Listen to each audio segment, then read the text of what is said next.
नमस्कार दोस्तों, स्वागत है आपका अपने चैनल स्टडी अड्डा में। तो दोस्तों, आज की इस वीडियो में हम बात करने वाले हैं पशुधन प्रसार अधिकारी 2013 के पेपर के बारे में।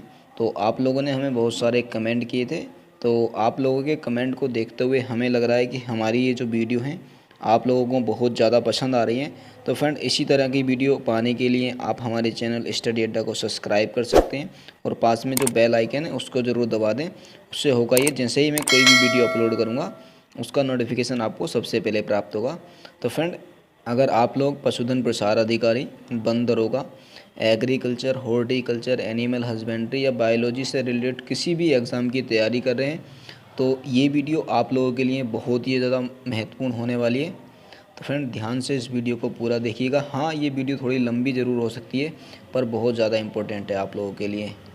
ठीक है फ्रेंड, तो स्टार्ट करते हैं। इसमें हमारा सबसे पहला क्वेश्चन है कि दुग्ध स्राव के लिए कौन सा हार्मोन उत्तरदायी होता है। तो फ्रेंड, दुग्ध स्राव के लिए जो हार्मोन उत्तरदायी होता है, चाहे बात एनिमल्स की हो या फिर मैन की हो, तो वो होता है हार्मोन ऑक्सीटोसिन। ठीक है ना, एनिमल्स एंड मैंस दोनों में जो दुग्ध स्राव के लिए हार्मोन उत्तरदायी होता है वो होता है ऑक्सीटोसिन। अब बात करते हैं कि जो ऑक्सीटोसिन होता है वो प्रोड्यूस कहाँ से होता है। तो फ्रेंड, ये हाइपोथैलेमस से प्रोड्यूस होता है। कहाँ से प्रोड्यूस होता है? हाइपोथैलेमस से प्रोड्यूस होता है। और रिलीज किसके द्वारा होता है? ये फ्रेंड रिलीज होता है हमारे पोस्टीरियर पिट्यूटरी ग्लैंड के द्वारा। जो पोस्टीरियर पिट्यूटरी ग्लैंड होती है उसके द्वारा रिलीज होता है। ठीक है, नेक्स्ट क्वेश्चन है कि 2 सप्ताह आयु वाले बछड़े को कितने दैनिक दूध की आवश्यकता होती है। तो फ्रेंड देखिए, अभी हम बात करते हैं जो कैटल के बछड़े होते हैं, कैटल के जो बच्चे होते हैं उनको हम क्या बोलते हैं? तो उनको हम काफ बोलते हैं। ठीक है ना, क्या बोलते हैं? काल्फ बोलते हैं। और अभी हम बात कर लेते हैं कि 2 सप्ताह की आयु का जब बछड़ा हो जाता है तो उसको दैनिक दूध की जो आवश्यकता होती है वो कितनी होती है। तो वो होती है फ्रेंड उसके शरीर का 10वां भाग। यानी कि अगर वो बछड़ा 10 किलो का है तो उसको दैनिक दूध की जो आवश्यकता होगी वो होगी 1 kg। ठीक है ना, अगर वो 20 किलो का है तो उसको जो दैनिक दूध की आवश्यकता होगी वो होगी 2 kg पर डे। ठीक है, तो नेक्स्ट क्वेश्चन हमारा आता है कि NDRI स्थित है। तो NDRI कहाँ पर स्थित है? तो फ्रेंड, जो NDRI है ये करनाल हरियाणा के अंदर स्थित है। ठीक है ना, करनाल हरियाणा के अंदर स्थित है। और NDRI की हम बात करें फुल फॉर्म की तो यह नेशनल डेयरी रिसर्च इंस्टीट्यूट। ठीक है ना, नेशनल डेयरी रिसर्च इंस्टीट्यूट। और ये जो क्वेश्चन है अभी हाल फिलहाल में जो 2019 में उद्यान विभाग का जो एग्ज़ाम हुआ था उसमें आया हुआ क्वेश्चन है। ठीक है ना, ये यहाँ पर भी आया था और उद्यान विज्ञान वाले एग्ज़ाम में भी आया हुआ था। ठीक है ना, नेक्स्ट क्वेश्चन है कि भारतीय कुक्कुट प्रजाति है कि जो कुक्कुट की प्रजाति है उनमें से भारतीय प्रजाति कौन सी है। तो फ्रेंड, असील जो प्रजाति है कुक्कुट की वो एक भारतीय प्रजाति है। और बात करें हम इसके नेटिव प्लेस की तो इसका जो नेटिव प्लेस है वो उत्तर प्रदेश है, यूपी। ठीक है ना, उत्तर प्रदेश जो कि एक हमारे भारत का सबसे बड़ा राज्य भी है। ठीक है ना, अभी हम बात कर लेते हैं ये जो असील कुक्कुट है ये किस लिए फेमस है। तो ये फाइटिंग स्पोर्ट के लिए बहुत ज़्यादा फेमस है। इसको हम लड़ाकी कुक्कुट या लड़ाकू मुर्गा भी बोलते हैं। ठीक है ना, और आई थिंक हो सकता है आप लोगों ने एक मूवी देखी होगी संजय दत्त की, खलनायक। तो उसमें क्या करता है संजय दत्त कि जो असील मुर्गी होती है उनको फाइटिंग के लिए यूज़ करता है। तो ठीक है ना, बहुत अच्छी है, आप अगर देखना चाहते हैं तो देख भी सकते हैं।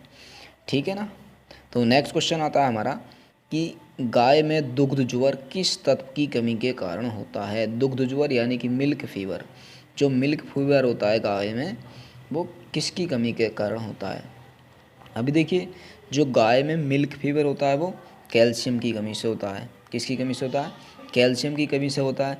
अभी देखिए यहाँ पर बात आती है मिल्क फीवर की। अब देखिए, एक तो होता है मिल्क फीवर और एक होता है हमारा सिंपल नॉर्मल फीवर। ठीक है ना, अब देखिए नॉर्मल फीवर में क्या होता है कि जो हमारी बॉडी का टेम्परेचर है ये, तो इसमें हमारा जो टेम्परेचर होता है वो बढ़ जाता है। एक नॉर्मल फीवर में जो हमारी बॉडी का टेम्परेचर होता है वो बढ़ जाता है। जबकि मिल्क फीवर में क्या होता है, जो हमारा बॉडी का टेम्परेचर होता है वो कम हो जाता है। ठीक है ना, क्या हो जाता है, कम हो जाता है, बॉडी का टेम्परेचर कम हो जाता है हमारे बॉडी के टेम्परेचर से। ठीक है ना। अभी हम बात कर लेते हैं कि जो मिल्क फीवर होता है वो क्यों होता है, मेन कारण क्या होता है। अभी जो किसी भी एनिमल में अगर मिल्क फीवर होता है तो ज़्यादातर उन केसेस में होता है कि जब वो किसी बछड़े को जन्म है, ज़्यादातर यही केस होता है। क्योंकि उस समय होता क्या है कि उसके अंदर किसी ना किसी पोषक तत्व की कमी हो जाती है और उसकी वजह से उसमें मिल्क फीवर हो जाता है। देखिए हमने लिखा भी है, न्यूट्रिएंट डेफिशिएंसी के कारण ये मिल्क फीवर होता है। ठीक है ना, तो आपने ध्यान रखना है। नेक्स्ट क्वेश्चन है कि बकरी की जमुनापारी प्रजाति का मूल स्थान है। अभी देखिए जो बकरी की जमुनापारी प्रजाति है उसका मूल स्थान क्या है, तो जो उसका मूल स्थान है वो है उत्तर प्रदेश, और उत्तर प्रदेश में जो इटावा ज़िला है वो जमुनापारी बकरी का मूल स्थान है, नेटिव प्लेस है। ठीक है ना। अर्किल प्रजाति किस चीज़ की है, अभी हम बात करते हैं अर्किल प्रजाति की। तो देखिए अर्किल जो प्रजाति है वो मटर की प्रजाति है। अभी हम बात कर लेते हैं, मटर की भी दो प्रकार की प्रजातियाँ होती हैं, एक होती है सब्जी वाली मटर की प्रजातियाँ और एक होती है दाल वाली मटर की प्रजातियाँ। तो जो अर्किल प्रजाति है वो सब्जी वाली मटर की प्रजाति है, यानी कि ग्रीन पी की एक प्रजाति है। और ये जो ग्रीन पी की प्रजाति है उसमें भी अर्ली वैरायटी है जिसका प्रोडक्शन 80 से 100 दिन के अंदर अंदर हो जाता है। ठीक है ना। अभी हम बात करें मटर का वैज्ञानिक नाम यानी कि बोटेनिकल नेम क्या है, तो पाइसम सेटाइपम। आई थिंक आप सभी को अच्छे से पता भी होगा। ठीक है। नेक्स्ट क्वेश्चन आता है कि फलों को पकाने में सहायक पादप हार्मोन है। तो बहुत सिंपल क्वेश्चन है।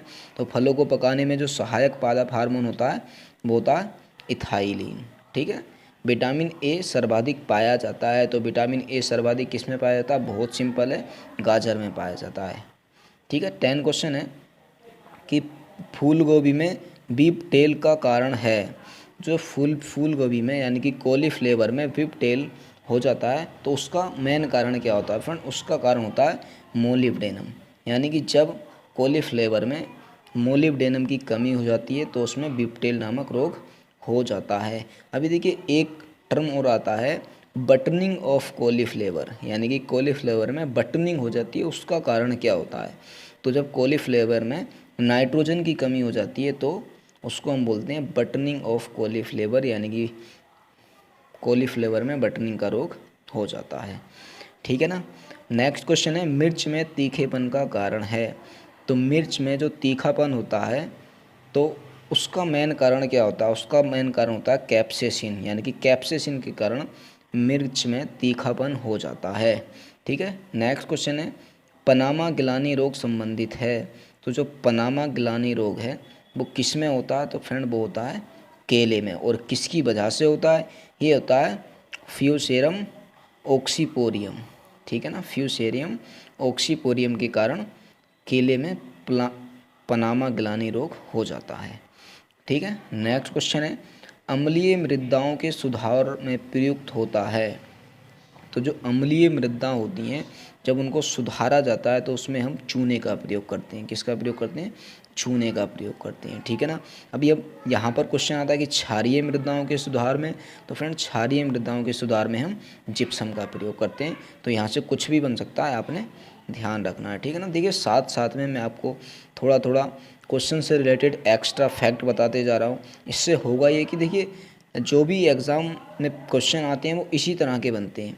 तो देखिए अभी इसमें पूछा गया अम्लीय मृदाओं के सुधार में प्रयुक्त क्या होता है, तो आगे पूछ लें कि क्षारीय मृदाओं में सुधार में क्या प्रयुक्त होता है। ठीक है ना। तो इससे क्वेश्चन से रिलेटेड जितने भी फैक्ट हैं उनमें से कुछ फैक्ट मैं आपको हैंड टू हैंड बताता जा रहा हूँ। देखिए वीडियो लंबी ज़रूर होगी पर आप इस वीडियो को ध्यान से देखिएगा। ठीक है ना। तो नेक्स्ट क्वेश्चन है हमारा कि भूमपूरिक यानी कि हाइपोजियल अंकुरण पाया जाता है। तो जो हाइपोजियल अंकुरण है वो किस में पाया जाता है, तो फ्रेंड वो बीन में पाया जाता है। किस में पाया जाता है, बीन में पाया जाता है। ठीक है ना। अब देखिए जो अंकुरण होता है वो दो प्रकार का होता है, यानी कि हाइपोजियल जर्मिनेशन और एपीजियल जर्मिनेशन। अभी देखिए हाइपोजियल जर्मिनेशन क्या होता है कि जो बीज होता है उसका जर्मिनेशन अंकुरण वो ज़मीन के अंदर ही होता है हाइपोजियल में, और एपीजियल में क्या होता है, जो बीज का अंकुरण होता है वो ज़मीन के ऊपर होता है। ठीक है ना। जर्मिनेशन बिलो ग्राउंड और जर्मिनेशन अबव ग्राउंड। ठीक है। तो नेक्स्ट क्वेश्चन है किस प्रक्रिया में ऊर्जा का उत्पादन होता है। अभी देखिए ऊर्जा का जो उत्पादन होता है वो किस में होता है, उपचयन यानी कि ऑक्सीडेशन में होता है। अभी पूछ लेता कि किस प्रक्रिया में ऊर्जा का क्षरण होता है, यानी कि अब इसमें प्रोडक्शन हो गया तो उसमें बोला कि क्षरण होता है, तो वो किस में होता है, वो होता है अपचयन में। ठीक है, तो यहाँ पर आपने यानी कि रिडक्शन में, तो आपने ध्यान रखना साथ साथ दोनों चीज़ें। नेक्स्ट क्वेश्चन है कि प्रकाश संश्लेषण में ऑक्सीजन निकलने का कारण है। तो प्रकाश संश्लेषण में जो ऑक्सीजन निकलती है वो क्यों निकलती है, वो जल का प्रकाश अपघटन होने के कारण निकलती है। ठीक है ना, जब जल का H2O का अपघटन होता है तब जाके ऑक्सीजन निकलती है। ठीक है, नेक्स्ट क्वेश्चन है ग्लूकोज के एक अणु के CO2 तथा H2O में ऑक्सीजन पर ATP के कुल अणु बनते हैं। जब ग्लूकोज का एक अणु के CO2 तथा H2O में ऑक्सीकरण होने पर ATP के कुल अणु बनते हैं। तो फ्रेंड ये कितने बनते हैं, तो ये बनते हैं टोटल 38 बनते हैं। और फ्रेंड ये ही जो क्वेश्चन है 2015 के अंदर रिपीट हुआ क्वेश्चन भी है।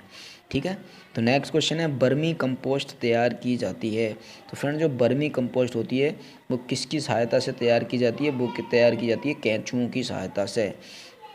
केंचुओं को किसान का मित्र भी कहते हैं। ठीक है, तो बर्मी कंपोस्ट केंचुओं की सहायता से तैयार की जाती है।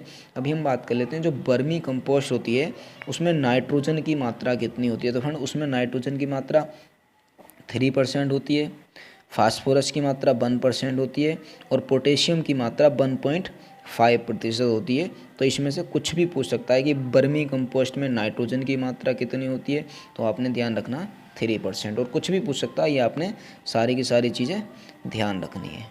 ठीक है, तो नेक्स्ट क्वेश्चन है हमारा कि जाइगोमेटिक चाप जिन 3 अस्थियों से मिलकर बनती है वे हैं। तो जो जाइगोमेटिक चाप होती है वो 3 अस्थियों से मिलकर बनती है, तो वो कौन कौन सी है, तो वो हैं मोक्सिला, जुगल और स्क्वामोजल। ठीक है ना, मोक्सिला, जुगल और स्क्वामोजल, ये तीनों आपने याद रखनी है।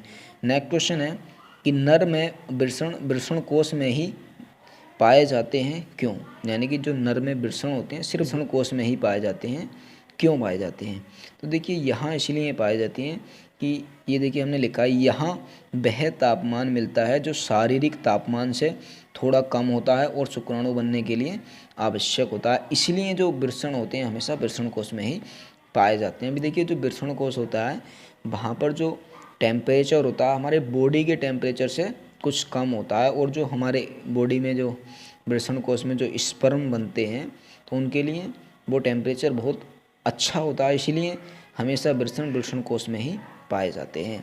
ठीक है, 21 क्वेश्चन है रूपांतरित द्विसंकरणीय मेंडेलियन अनुपात 9:3:4 का होना संकेत करता है। यानी कि देखिए जब ये जो अनुपात होता है तब हम क्या बोलते हैं, तो फ्रेंड उस कंडीशन को हम बोलते हैं सप्लीमेंट्री जीन। तो सप्लीमेंट्री जीन की जब कंडीशन आती है तो वहाँ पर जो रेशियो होता है वो होता है 9:3:4। ठीक है ना। नेक्स्ट क्वेश्चन है एक जैविक प्रतिदीप्ति प्रोटोजोआ है। तो जो नॉक्टिट्यूका है वो एक जैविक प्रतिदीप्ति प्रोटोजोआ है। ठीक है ना। नेक्स्ट क्वेश्चन है छत्रक पुष्पक्रम पाया जाता है। तो फ्रेंड जो छत्रक पुष्पक्रम है वो एपीएसी फैमिली में पाया जाता है।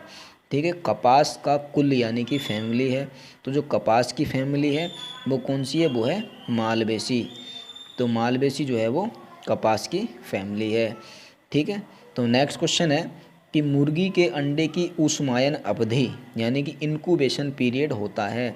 तो जो मुर्गी के अंडे का इंक्यूबेशन पीरियड होता है वो कितना होता है, वो होता है 21 डेज। ठीक है ना, 21 डेज। अभी देखिए मुर्गी के अंडे से एक बर्ड और आता है कैंडलिंग। तो कैंडलिंग क्या होती है, अभी देखिए जो कैंडलिंग प्रोसेस होती है कभी कभी क्वेश्चन में पूछ लेता है कि कैंडलिंग किस में पाई जाती है। तो कैंडलिंग किस में पाई जाती है, मुर्गियों में पाई जाती है। अब मैं इस कैंडलिंग का मतलब क्या होता है, तो देखिए कैंडलिंग जो होती है वो फर्टिलिटी को चेक करती है किसी भी एग की, यानी कि फर्टिलिटी ऑफ एग को चेक करना, यानी कि किसी भी एग की जब फर्टिलिटी को हमें चेक करना पड़ता है तब हम कैंडलिंग की प्रोसेस को करते हैं। अब इसमें होता क्या है कि हम इसमें एक जो एग होता है एग के ऊपर लाइट को पास करते हैं।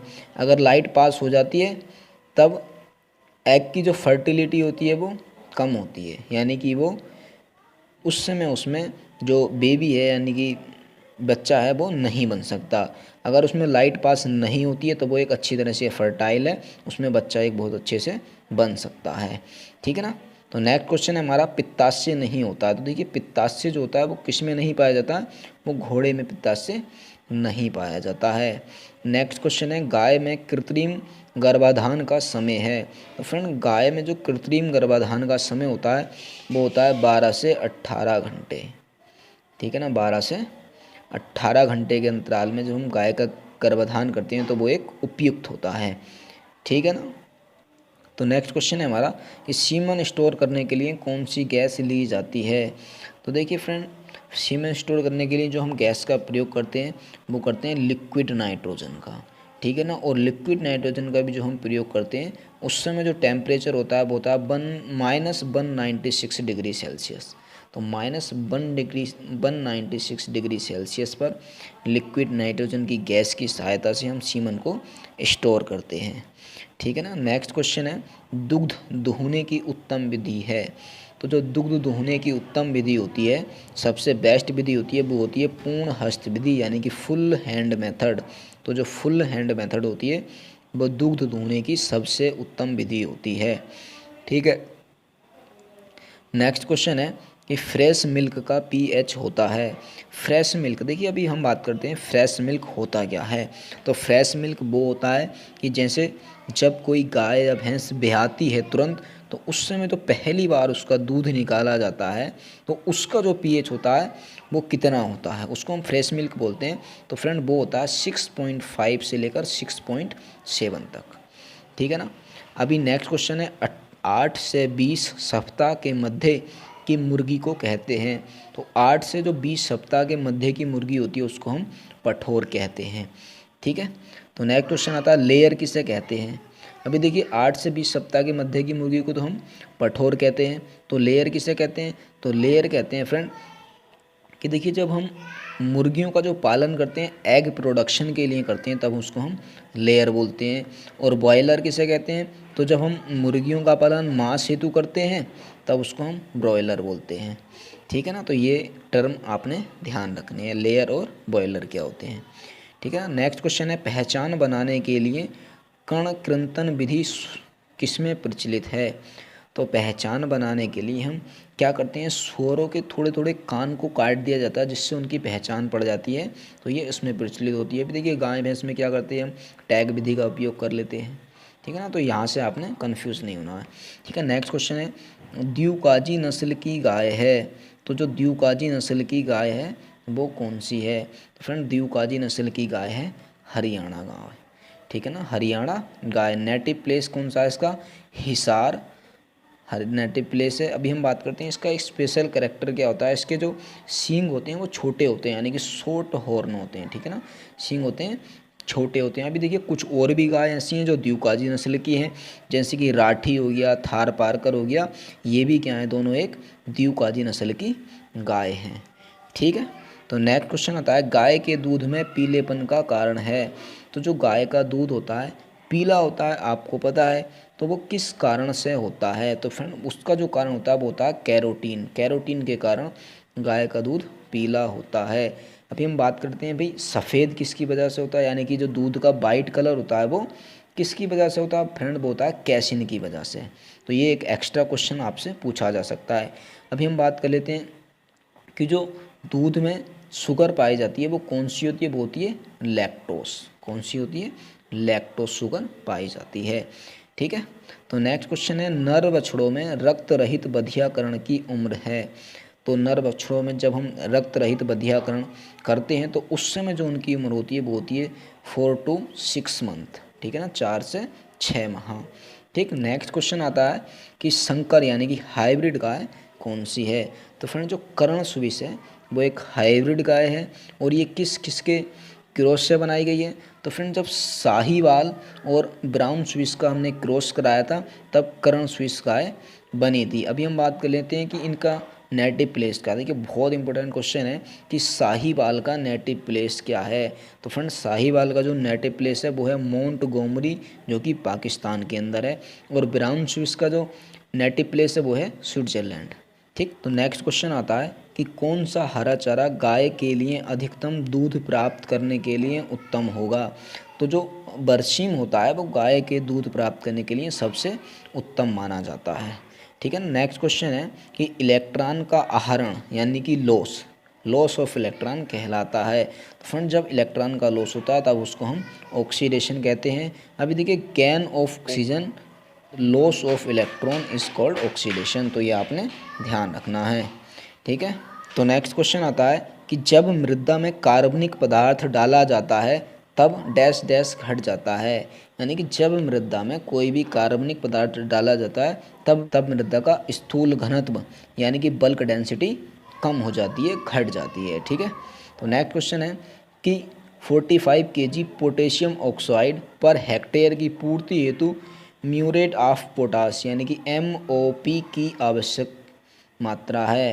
तो फ्रेंड आवश्यक जो मात्रा होती है MOP की वो होती है 75 kg। अभी देखिए MOP कितना 60% पोटेशियम।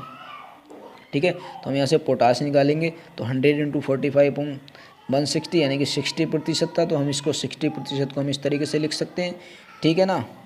पोटेशियम ऑक्साइड कितना 45, इसको हमने डिवाइड किया, 0 से 0 कट किया और 45 × 10 तो हो गया 450 अपॉन में 6, इसको हमने इससे डिवाइड किया तो आ गया 75%। तो इस तरीके से आप निकालना चाहते हैं तो निकाल भी सकते हैं। ठीक। नेक्स्ट क्वेश्चन आता है कि बैगन में छोटी पत्तियों वाला रोग जनित होता है। तो देखिए बैगन में छोटी पत्तियों वाला जो रोग होता है वो किसके द्वारा जनित होता है। तो फ्रेंड ये होता है माइकोप्लाज्मा के द्वारा। ठीक है। 43 क्वेश्चन है little leaf of citrus is due to यानी कि नींबू में जो छोटी पत्तियों का रोग होता है वो किसके कारण होता है। तो फ्रेंड वो होता है कॉपर की कमी के कारण। ठीक है ना। नेक्स्ट 44 क्वेश्चन है विंटर बनाना प्रजाति है। तो फ्रेंड विंटर बनाना जो प्रजाति है वो सेब की है। ठीक है। तो नेक्स्ट क्वेश्चन है SSP सिंगल सुपर फास्फेट में गंधक की प्रतिशत मात्रा होती है। तो SSP में जो गंधक की मात्रा होती है वो होती है 12%। यानी कि सल्फर को हम गंधक भी बोलते हैं तो ये 12% होती है और कैल्शियम 21% होता है और पोटेशियम 16% होता है। तो ये आपने ध्यान रखना है। ठीक है। 46 क्वेश्चन है मृदा में मृत्तिका कणों के आकार का परास होता है। तो मृदा में जो मृत्तिका कणों के आकार का परास होता है वो होता है लेस देन 0.002 mm और ये कौन सी सॉइल में होता है क्ले सॉइल में। अभी हम बात करते हैं सैंड सॉइल में क्या होता है। तो जो सैंड सॉइल में कणों का आकार होता है वो होता है 0.2 से लेकर 0.002 mm और जो सिल्ट सॉइल में होता है वो होता है 0.02 से लेकर 0.002 mm तक। ठीक। अभी नेक्स्ट क्वेश्चन आता है रॉक फास्फेट का प्रयोग करते हैं। तो फ्रेंड जो रॉक फास्फेट का हम प्रयोग करते हैं वो अम्लीय मृदा के सुधार में करते हैं। किस में करते हैं अम्लीय मृदा के सुधार में करते हैं। और अभी हमने पीछे पढ़ा भी था कि भाई अम्लीय मृदा के सुधार में हम चूने का भी प्रयोग करते हैं। तो ये आपने ध्यान रखना है अम्लीय मृदा के सुधार में हम चूने का भी प्रयोग करते हैं और साथ में रॉक फास्फेट का प्रयोग भी करते हैं। ठीक है। नेक्स्ट क्वेश्चन आता है कि पौधों के लिए प्राप्त जल का मुख्य स्रोत है। तो पौधों के लिए जो प्राप्त जल का मुख्य स्रोत होता है फ्रेंड वो होता है केशिका जल यानी कि कैपिलरी वाटर। ठीक। नेक्स्ट 49 क्वेश्चन है कि नाइट्रोजन की कमी के लक्षण सर्वप्रथम दिखाई देते हैं। तो जो नाइट्रोजन की कमी के लक्षण होते हैं वो सर्वप्रथम किस में दिखाई देते हैं। तो फ्रेंड वो दिखाई देते हैं निचली पत्तियों में। ठीक है। तो क्वेश्चन नंबर 50 है कि मृदा का स्थायी गुण है। तो फ्रेंड मृदा का जो स्थायी गुण है वो है हमारा टेक्सचर। ठीक है ना। कौन सा गुण है टेक्सचर। तो फ्रेंड ये रहे आज के हमारे 50 क्वेश्चन। तो फ्रेंड इस पेपर के हमने 2 पार्ट बनाए हैं। तो पहले पार्ट में हमने ये 50 क्वेश्चन लिए हैं और अगले नेक्स्ट पार्ट में हम आगे के 50 क्वेश्चन लेंगे। ताकि देखिए अगर हम ये सारे क्वेश्चन इस वीडियो में करते हैं तो वीडियो बहुत लंबा हो जाएगा और आई थिंक आप भी बोर हो जाओगे। तो आगे के 50 क्वेश्चन हम अगली वीडियो में डिस्कस करेंगे। तो फ्रेंड ये वीडियो आपको कैसी लगी कमेंट बॉक्स में हमें ज़रूर बताइएगा और आप नेक्स्ट पार्ट देखना चाहते हैं ये भी मुझको कमेंट बॉक्स में बताइएगा। देखिए जितने ज़्यादा आप कमेंट करेंगे कि ये नेक्स्ट पार्ट मैं कब अपलोड करूँ तो आपके कमेंट के अनुसार ही मैं नेक्स्ट पार्ट अपलोड करूँगा। ठीक है ना फ्रेंड। तो फ्रेंड इस वीडियो को अपने दोस्तों को भी ज़्यादा से ज़्यादा शेयर कीजिएगा जो लोग तैयारियों में लगे हुए हैं उनको तो ज़रूर पहुंचाइएगा, जिससे कि वो भी इस पेपर का लाभ उठा सकें। तो फ्रेंड मिलते हैं बहुत ही जल्द अपनी नेक्स्ट वीडियो में, तब तक के लिए best of luck and thanks for watching this video.